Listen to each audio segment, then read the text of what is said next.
Muito boa noite a todos. É um prazer poder dirigir-me a todos vocês mais uma vez, quer à nossa família Encontro Vida, quer a todos aqueles que nos estão a ver e a seguir. Nós vamos, neste tempo de emergência em que o Presidente declarou hoje o estado de emergência, nós vamos começar um estudo acerca da carta de Tiago que nos auxiliará a todos nós a estabelecermos as nossas convicções naquilo que é a forma de vivermos estes tempos difíceis. Então convido a todos a poderem ter a sua Bíblia perto de si para podermos estudar um pouco ao longo destes minutos que vamos estar juntos e vamos hoje iniciar este estudo então da carta de Tiago. E convido todos a poderem ter um caderninho onde possam tirar as vossas anotações e juntos sermos alimentados pela Palavra de Deus no tempo em que, devido às circunstâncias, não conseguimos estar fisicamente juntos no espaço, no auditório da igreja. Assim podemos ir alimentando a nossa alma através destes meios de comunicação, através do Facebook, através destas novas tecnologias. Então convido-te a abrir a Bíblia na carta de Tiago, no capítulo 1, e enquanto tu abres nós vamos partilhar um pouco acerca daquilo que será a vida de Tiago. Então, para melhor entendermos a carta de Tiago, será bom conhecermos um pouco melhor a vida dele. E ao identificarmos Tiago como o meio-irmão de Jesus, filho natural de Maria e José, após o nascimento de Jesus, o que podemos saber acerca de Tiago? Bom, é interessante perceber que nenhum irmão que nasceu em segundo lugar consegue imaginar o que será ser irmão mais novo de alguém que nunca pecou. Apenas Tiago sabe o que é isso, mais ninguém. E não deve ser nada agradável. Nunca poder culpar ninguém com verdade, o seu irmão mais velho, porque este nunca errou, é simplesmente difícil. Eu tenho um irmão mais velho e para mim era fácil culpá-lo a ele, porque sempre que havia algum problema, um dos dois tinha a culpa. Ou era ele ou era eu, e era sempre fácil culpar porque ele não era perfeito, ele também errava como eu errava. Agora no caso de Tiago nunca podia dizer com verdade que a culpa era de Jesus, que não era Tiago que tinha feito o erro, era Jesus que tinha errado. Tiago nunca conseguiria dizer uma coisa dessas e não seria fácil para Tiago lidar com quem sempre obedeceu aos seus pais, nunca mentiu, nunca roubou, nunca enganou, e Tiago nasceu em pecado como qualquer um de nós. E Jesus não. Tiago sempre viveu na sombra do irmão mais velho, que era simplesmente perfeito, era Deus feito homem. E certamente que isto levou Tiago a ter um problema sério na construção do seu caráter. Possivelmente, Tiago fez uma festa quando Jesus saiu de casa. Não foi menos estranho ver o seu irmão mais velho voltar para a sua terra natal, afirmando ser o Messias esperado do povo de Israel. Isto encontra-se em Lucas, capítulo 4, versículo 16 a 21.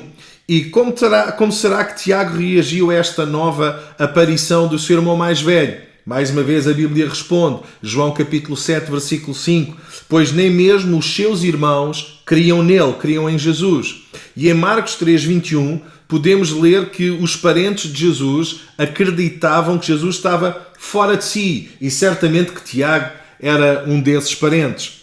Ao longo dos evangelhos, nós vemos Tiago numa atitude de incredulidade e ceticismo acerca do seu irmão mais velho, Jesus. Mas as coisas não permaneceram dessa maneira. Em 1 Coríntios 15, 7, o apóstolo Paulo dá-nos um vislumbre do que aconteceu. Jesus ressurreto aparece a Tiago.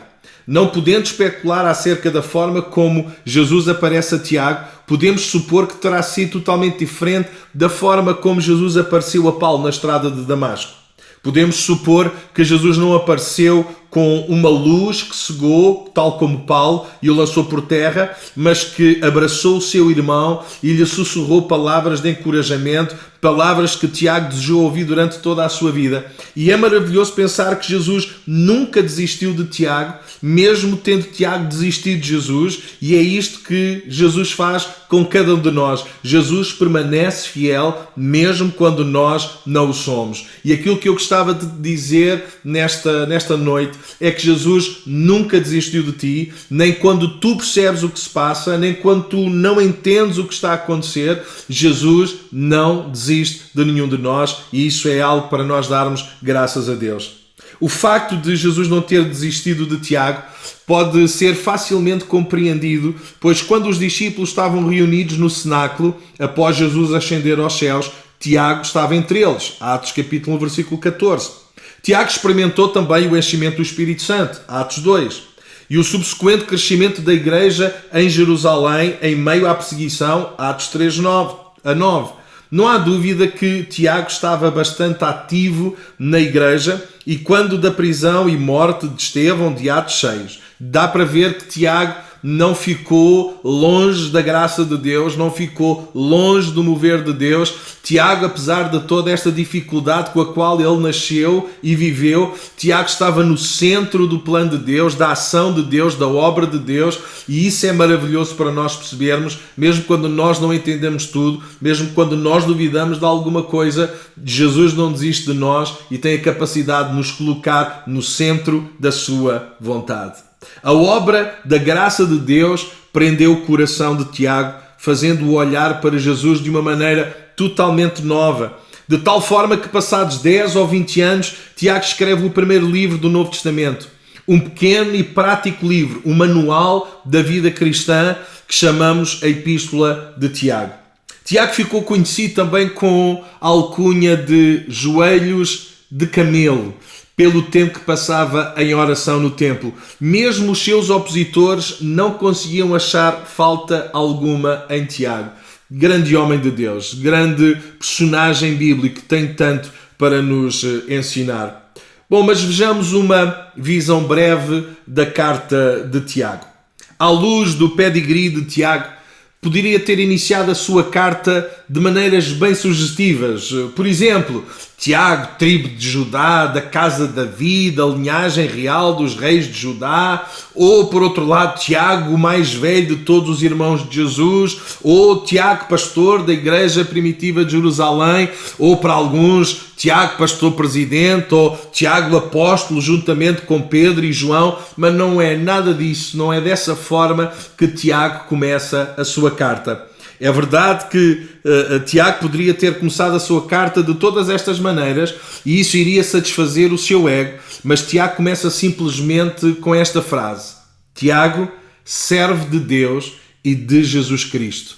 E isso é algo tão maravilhoso. Alguém que poderia ter usado tanta coisa para se evidenciar, aquilo que Tiago traz para nós é que a sua identidade, quem ele reconhece que é, a imagem que ele tem de si mesmo é esta: eu sou simplesmente um servo de Deus, um servo de Jesus, e é dessa forma que nós devemos viver estes tempos difíceis que estamos a passar. Devemos ser servos de Deus, servos de Cristo.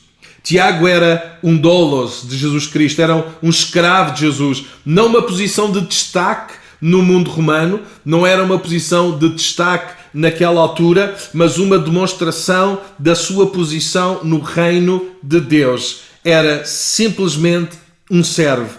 Tiago não assumia esta posição como um peso, mas sim como uma gloriosa honra. Após identificar-se como servo de Jesus, Tiago apresenta-nos o seu auditório, as 12 tribos de Israel. Apesar das 12 tribos de Israel terem perdido a sua identidade nos cativeiros da Assíria e Babilónia, o termo 12 tribos era uma referência para todos os filhos de Israel espalhados pelo mundo. A expressão que se encontram na dispersão reforça a ideia de que estava a escrever para cristãos judeus que estavam espalhados por todo o mundo devido à perseguição. Várias vezes ao longo da sua carta, Tiago chama os seus leitores de irmãos, indicando assim que estava a escrever para judeus crentes em Jesus e não para todos os judeus espalhados pelo Império Romano. Tiago era um judeu convertido que escrevia para judeus que se haviam convertido a Jesus no primeiro século, espalhados pela diáspora, tal como uma semente que é lançada a um campo. Quando Tiago escreve a sua carta, as comunidades judaicas já estavam estabelecidas por todo o Império Romano, como resultado de inúmeros exílios da Terra Santa. Durante este tempo, o imperador Cláudio perseguiu os judeus e levou-os para fora da Cidade Santa. Este foi um tempo difícil para os judeus. Os negócios dos judeus eram boicotados, as crianças judias eram expulsas das escolas. Assim, aqueles para quem Tiago escreve parece que estavam a passar uma dupla diáspora. Uma, a de serem judeus, e isso fazia levantar a ira dos romanos. A outra, serem judeus que criam em Jesus e por isso eram expulsos não apenas de Jerusalém, mas também das suas próprias comunidades judaicas às quais pertenciam por causa da sua fé. Mais do que quaisquer outros judeus, os judeus cristãos eram sem terra, não tinham terra certa, viajavam para fora da Judeia procurando um lugar ao qual chamassem casa. Estes homens e mulheres encontravam-se no que podemos chamar de limbo social e religioso. É neste contexto de perseguição, confusão, sofrimento, decepção, pressão que Tiago vai escrever a sua carta. É preciso lembrar que esta carta não é um tratado de teologia, não é uma defesa do Evangelho ou da vida e obra de Jesus. Esta carta assume que os seus leitores já sabem tudo aquilo que está a ser escrito. Ainda assim, Tiago escreve uma carta acerca da autêntica fé no mundo hostil. E esse é exatamente o tema da principal carta de Tiago. O tema principal desta carta é: uma fé genuína produz obras genuínas. Aos que dizem que aceitaram Jesus como seu Salvador e Senhor, Tiago diz-lhes: deixem que a vossa vida dê evidências dessa verdade. Deixem que as vossas ações externas reflitam a vossa realidade interior. Justifiquem a vossa fé perante os outros pelas vossas obras. Este é o tema central e principal da carta de Tiago. Mas gostava de ver com vocês as principais divisões da carta. São 4 as principais divisões. Primeiro, fé genuína produz genuína segurança. Capítulo 1 de Tiago. Segundo, fé genuína produz genuíno amor. De Tiago 2, versículo 1 a 3, versículo 12. Terceiro, fé genuína produz genuína humildade. Capítulo 3, versículo 13 ao capítulo 5, versículo 6. E em quarto lugar, a fé genuína produz genuína paciência. Capítulo 5, versículo 7 ao versículo 20. Vamos então acompanhar a primeira. Fé genuína produz genuína segurança. Tiago capítulo 1. Se é verdade que os crentes em Jesus são salvos pela fé, não é menos verdade que essa fé é continuamente provada ao longo da vida através de tribulações e tentações, tal como aconteceu com Jesus. Mas, tal como Jesus, podemos enfrentar estas duras realidades com confiança, respondendo às Escrituras com fé e obediência, ao invés de colapsarmos diante das aflições e tentações. A carta de Tiago desenvolve o tema abrangente de que uma fé genuína produz genuínas obras. No capítulo 1, Tiago argumenta que quando a fé é provada, ela deve perseverar. Essa prova de fé resulta em segurança. E para demonstrar este ponto, Tiago dá-nos 3 exemplos. As provações e tribulações da vida não destroem uma fé genuína, apenas produzem resistência, do versículo 1 ao versículo 12. Uma fé genuína leva-nos a enfrentar e a vencer as tribulações e as tentações, do versículo 13 ao versículo 18. E uma fé genuína resulta em obediência à palavra de Deus, versículo 19 ao versículo 27 do capítulo 1. E aí, neste capítulo, Tiago vai-nos apresentar aquilo que são as provações da vida, como é que isso ocorre. E não será preciso muito para percebermos que a melodia da vida é muitas vezes constituída em tons menores, feridas, incompreensões, sofrimentos, desilusões, etc. Tiago poderia ter começado a sua carta naquilo que seria uma linguagem musical em tom menor, um tom triste, fechado, acanhado, sombrio, mas não. Tiago começa a sua carta num tom maior, um tom confiante, um tom aberto, um tom alegre, um tom determinado. E eu espero que nós, apesar do tempo difícil e da crise e da pandemia que estamos a viver, que nós possamos enfrentar este tempo desta forma, num tom maior, num tom confiante, num tom aberto, num tom alegre, num tom determinado, apenas e só porque Deus está connosco e estas crises e provações não destroem a nossa fé, mas apenas a deixam mais firme e segura na pessoa maravilhosa de Jesus Cristo. Ainda assim, a realidade inquestionável do sofrimento cria em nós questões acerca da justiça de Deus e do propósito da vida. Durante milénios, os filósofos e teólogos debateram-se com o objetivo de encontrar uma solução que resolva o aparente desacordo entre um Deus totalmente bom e um Deus totalmente poderoso, com a perversidade do mal que existe no mundo que Ele mesmo criou. E se Deus se é bom, e se Deus é todo poderoso, porquê é que deixa que o mal exista? Porquê é que ainda sofremos? Porquê é que ainda há tanta situação?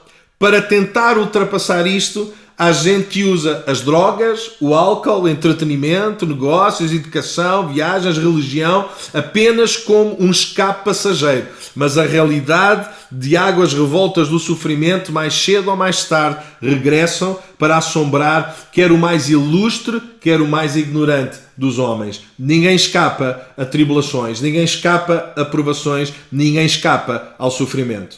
Tiago, ao lançar o seu principal tema de que uma verdadeira fé produz genuínas obras, começa com o argumento de abertura acerca do problema do sofrimento e tribulações na vida. Ao escrever àqueles que estavam a passar por grandes provações e tribulações, Tiago saúda-os de uma forma muito especial. Em vez de assumir uma postura de comiseração, Tiago assume uma postura de gozo e alegria. O que Tiago diz é saudações. Do grego significa regozijar-se, estar alegre, alegrar-se. Tiago não leva os seus leitores a sentirem pena da situação que estão a viver, do seu destino, do seu fado. Pelo contrário, Tiago deseja que os seus leitores vivam cheios de alegria, apesar das circunstâncias adversas.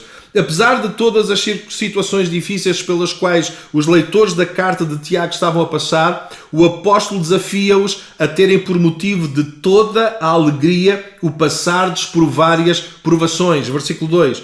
A palavra grega que Tiago usa para provação significa tribulação, prova, tentação, que volta a aparecer no capítulo 1, versículo 12. A palavra pode referir um teste que desafia a fé de um indivíduo, tal como em 1 Pedro 1,6, ou, por outro lado, tentações, coisas que apelam à nossa tendência pecaminosa, que põe em causa a nossa integridade moral. Tiago, do capítulo 1, do versículo 2 ao 12, lida com o assunto com o primeiro significado, um teste que desafia a fé do crente. Do versículo 13 ao versículo 18, lida com as provações de acordo com o seu segundo significado, as provações como tentações. Mas há duas coisas que Tiago diz acerca das provações como teste à fé. A primeira é que elas são inevitáveis. As provações são inevitáveis.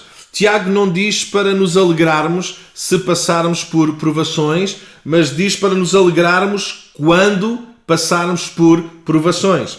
As provações são inevitáveis, ou seja, ninguém consegue escapar às provações. Não é uma questão se, é uma questão quando. Não é uma questão se vamos passar, é uma questão de quando é que vamos passar. Não é uma questão se vai acontecer ou se não vai acontecer. A questão é certamente que vai acontecer, porque as provações são inevitáveis. Ninguém consegue evitar as provações na sua vida. Mas, em segundo lugar, as provações são variadas. O termo grego significa várias, variado, diverso, multicolorido. Se na primeira situação sabemos que as provações são inevitáveis e podemos estar certos que elas virão por serem várias, variadas, não sabendo nós a forma como essas provações virão, ou seja, por outras palavras, as provações vêm de todas as formas e feitios, tal como um convidado indesejável que chega quando menos convém, sem avisar e que fica demasiado tempo. é assim as provações. Elas são variadas. Nós não conseguimos antecipar a forma como elas vêm. Pode ser um vírus, pode ser uma doença, pode ser falta de emprego, pode ser uma situação familiar, pode ser tanta coisa. As formas são tão variadas em como as provações se revelam à nossa vida. Mas ainda assim, com tanta incerteza, não sabendo quando elas vêm, só sabemos que vêm, não sabendo qual é a forma que elas assumem, mas apenas que elas chegam à nossa vida, uma coisa nós podemos estar certos: Deus estará sempre connosco para passarmos por essas provações. Algumas perguntas que Tiago vai responder. Algumas perguntas que Tiago vai responder neste capítulo 1. A primeira é: como os cristãos devem enfrentar as tribulações? Como é que os cristãos devem enfrentar as tribulações? Isto, a resposta encontra-se do versículo 2 ao versículo 4. Com tudo isto em mente, Tiago diz-nos como devemos enfrentar e passar pelas tribulações e provações que são inevitáveis e variadas. Primeiro, uma atitude alegre. Eu dizia isto na sexta-feira passada. Como é que nós enfrentamos as tribulações, as provações, as aflições que vêm à nossa vida? Primeiro, uma atitude alegre. Uma atitude alegre não é uma resposta apenas natural ao sofrimento, é uma resposta intencional. Não é algo que sentimos, é algo que determinamos, é a forma como nós enfrentamos a situação. Mas não é uma atitude natural, tem que ser uma atitude sobrenatural. É uma alegria que Deus dá, apesar das tribulações, sofrimento, dor que possamos estar a enfrentar. E todas estas coisas Deus usará para nosso benefício e para a sua glória. Esta é uma determinação da nossa vontade, não é um mero sentimento. Tu não tens que sentir tens que determinar para que mais tarde possas vir a sentir. Em segundo lugar, é uma atitude perseverante, diz o versículo 3. As tribulações que Deus permite que venham à nossa vida jamais serão para nos destruir, serão sempre para nos fortalecer. É a provisão de segurança que Deus nos dá que nos possibilita a perseverar no meio das tribulações. Podemos ficar firmes e seguros apesar das tribulações porque estamos nas mãos de Deus e nada nem ninguém nos pode arrebatar das suas mãos. Segundo lugar, Jesus intercede por nós. E terceiro, temos a presença do Espírito Santo em nós, sendo Ele mesmo o Consolador. E é isto que nos dá segurança para enfrentar as tribulações e as provações. E uma fé genuína vai-nos garantir uma genuína segurança. E esta segurança só pode acontecer porque nós estamos nas mãos de Deus. Nós não estamos nas mãos das circunstâncias, nós não estamos nas mãos de um vírus, nós não estamos nas mãos de um governo, nós estamos nas mãos de Deus e as mãos de Deus são suficientemente fortes para estarem connosco no meio de qualquer provação, tribulação, sofrimento, doença. Podemos estar seguros, Jesus está connosco. Em terceiro lugar, como é que devemos enfrentar as provações? Com uma atitude submissa.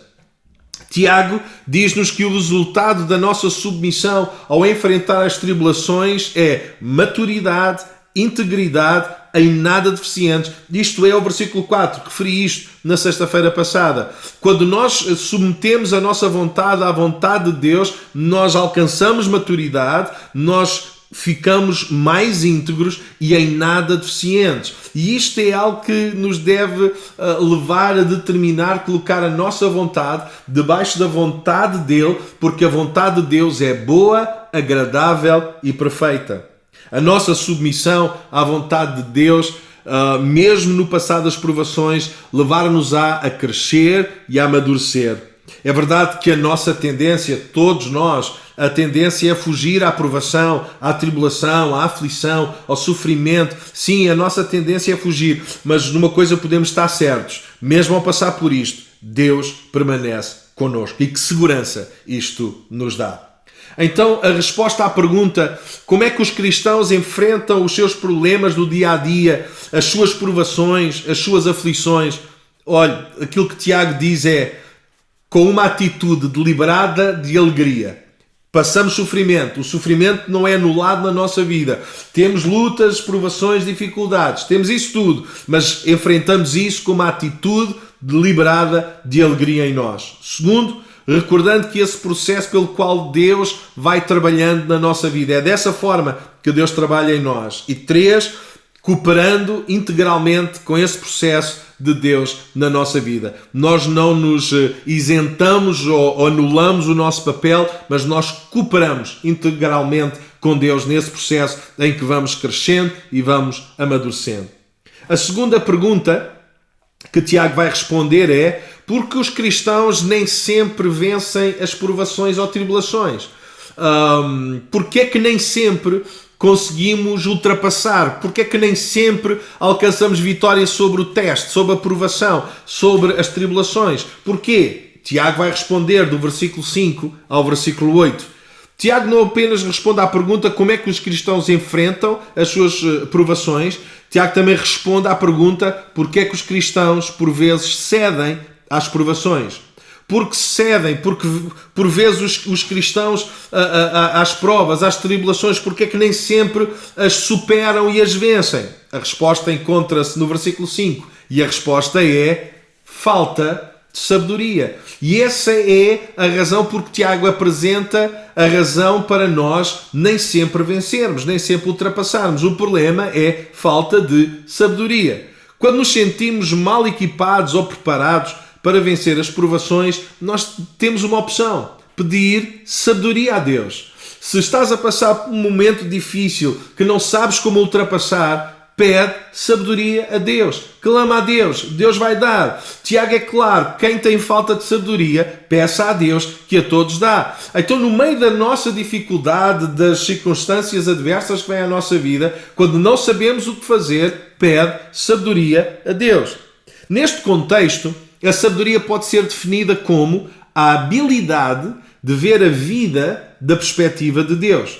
Tiago diz-nos que esta sabedoria vem pela oração. É tão simples como isto: Senhor, no meio desta provação, eu peço sabedoria para saber lidar com tudo isto. Ajuda-me a ver aquilo pelo qual vou passar através da tua perspectiva e dá-me a fé para não desistir a meio do processo. Tal como a falta de sabedoria pode levar-nos a ser derrotados no meio das provações, a falta de fé pode ter o resultado de cedermos no meio das mesmas provações. A fé que Tiago fala no versículo 6 é a fé que nos sustém no meio das provações, que nos permite suportar essas provações e alinhar a nossa vontade com a perspectiva divina. Aqui o oposto da fé é a dúvida. Tiago compara a pessoa que duvida às ondas do mar levadas pelo vento. O termo onda é usado no Evangelho de Lucas quando os discípulos pensam que vão perecer na tempestade do mar da Galileia, em Lucas 8:24.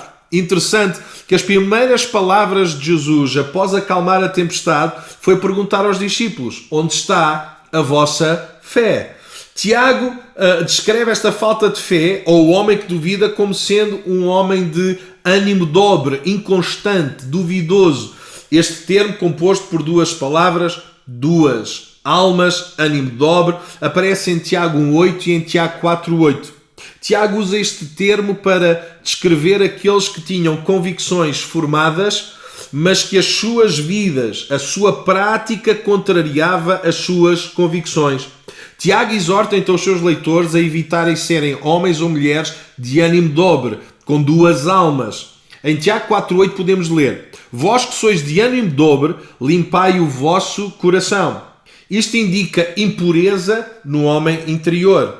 Onde seria suposto haver um só pensamento, objetivo, atitude, devoção, encontramos pensamentos competitivos e contraditórios.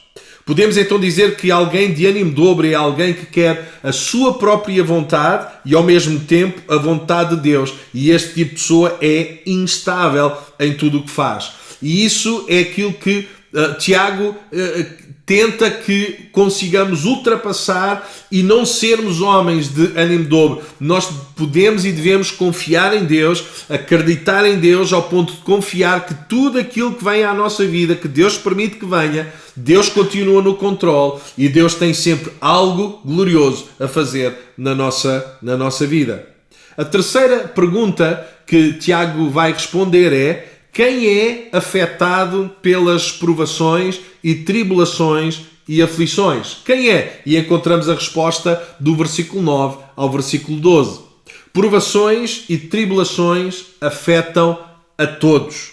Os ricos até podem pensar que têm um escudo protetor que os protegem das provações, mas isso não é verdade. As provações e tribulações, aflições e problemas não conhecem condição social, racial. Todos passam por provações e aflições. Sabedoria e fé são ambas requeridas para ricos e para pobres. Para os pobres que lutam contra os desafios de terem pouco dinheiro, a sabedoria de Deus relembra-os da sua elevada posição em Deus. Veja o que Tiago diz. O irmão, porém, de condição humilde, glorie-se na sua dignidade.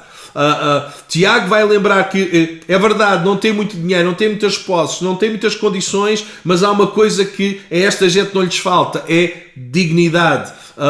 E isto é importante nos dias em que estamos a passar. Não é porque tu és digno, não é porque tu te esforças para fazer a vontade de Deus, não é porque nos esforçamos para ser fiéis que as tribulações não chegam. Não, elas chegarão e isso não retirará a nossa integridade e ainda assim permanecemos dignos. Possivelmente, Tiago teria em mente o que Paulo diz. Deus nos ressuscitou com Cristo e com Ele nos fez assentar nos lugares celestiais em Cristo Jesus para mostrar nas eras que hão de vir a incomparável riqueza da sua graça demonstrada em sua bondade para conosco em Cristo Jesus. Efésios 2, versículo 6 e versículo 7. Para os ricos, a pior das provações vem quando eles perdem as suas riquezas ou quando os problemas que as riquezas não são capazes de resolver entram nas suas vidas. A estes, Tiago lembra a fragilidade da vida. Versículo 10. Pois o sol se levanta, traz o calor e seca a planta, cai então a sua flor e é destruída a beleza da sua aparência. Da mesma forma, o rico murchará em meio aos seus afazeres. Não é a riqueza que vai impedir que venham as aflições, não é a riqueza, os bens materiais que vão impedir que venham as tribulações e as dificuldades à nossa vida. A nossa segurança não pode estar nos bens materiais que podemos ter. A genuína segurança que o homem pode ter é a sua confiança em Deus.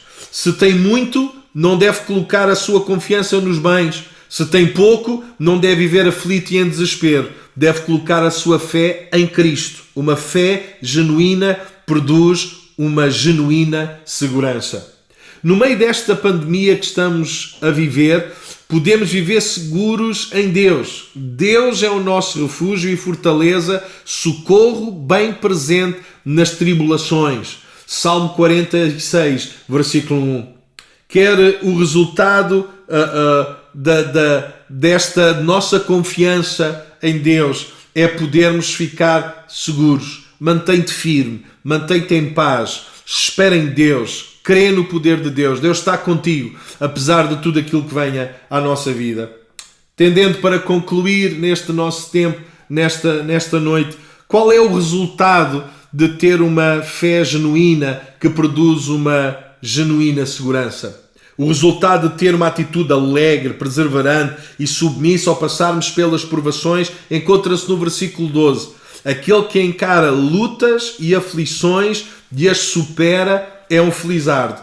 É gente assim que ama a Deus e é fiel de verdade. Eles receberão como recompensa a vida plena, ou como diz as versões mais correntes, a coroa da vida. Uma coisa é louvar a Deus quando tudo corre bem. Outra é continuar a louvar o Pai Celestial quando passamos por provações e violentas tempestades, vírus, doenças, etc. O que o Tiago está a querer dizer é que possamos responder às inevitáveis provações e lutas da vida com alegria, sabedoria e uma firme confiança em Deus. Esta sim é uma vida que vale a pena viver. E é desta forma que eu quero encorajar a toda a nossa comunidade Encontro-Vida e a todos aqueles que nos ouvem. Vamos viver desta forma com alegria, sabedoria, firme confiança em Deus, porque esta é a vida que vale a pena viver. Foi um prazer estar com vocês. Estamos com saudades de estarmos juntos, apesar de só ter passado um fim de semana, já é tempo demasiado. Oremos para que esta situação de crise e pandemia rapidamente seja resolvida, para que possamos estar todos juntos louvando e celebrando a Deus. Que Deus ricamente vos abençoe.